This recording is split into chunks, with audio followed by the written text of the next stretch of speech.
Class. ये accounting part 7 है। Basic term में आगे हम लोग बात करते हैं।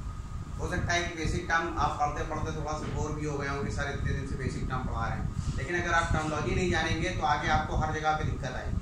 ठीक है, इसलिए बेसिक टर्म जानिए, बहुत ज़्यादा जरूरी है। फिर उसके बाद अब ये खत्म ही है, एक इस पर एक और है पार्ट, उसके बाद ये खत्म हो जाएगा।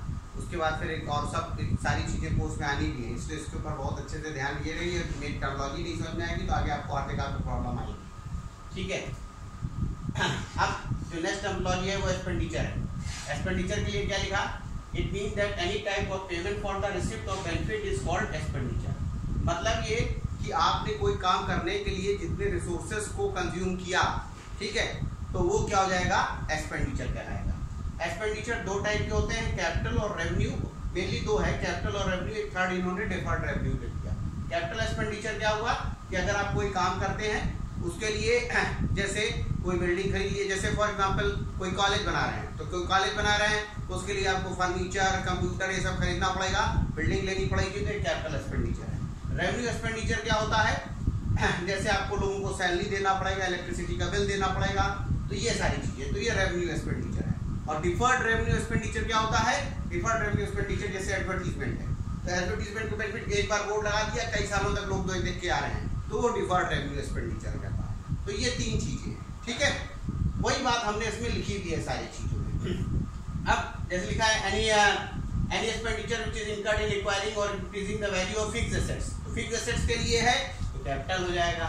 ठीक है, ये परचेज ऑफ बिल्डिंग। और इसके बाद लिखा है any expenditure benefit of which is received during accounting period. During accounting period है तो जैसे सैलरीज है, रेंट है, इलेक्ट्रिसिटी है, तो ये रेवेन्यू हो जाएगा।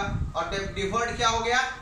These are the certain expenditure which are revenue certain and the nature of but the benefit of which is likely to be derived over a number of years।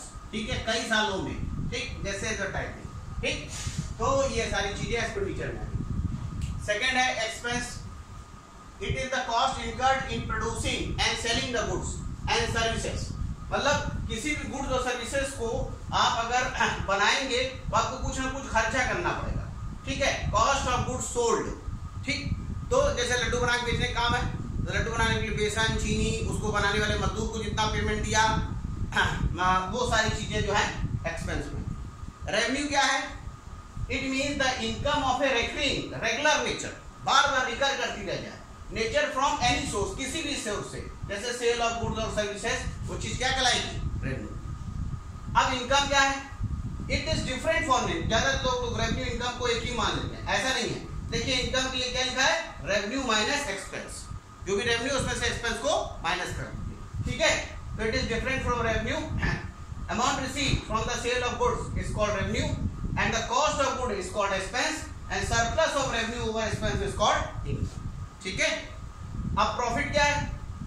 बहुत सारे लोग income को profit में भी मान लेते हैं, ऐसा नहीं है। It is the excess of total revenue over total expense.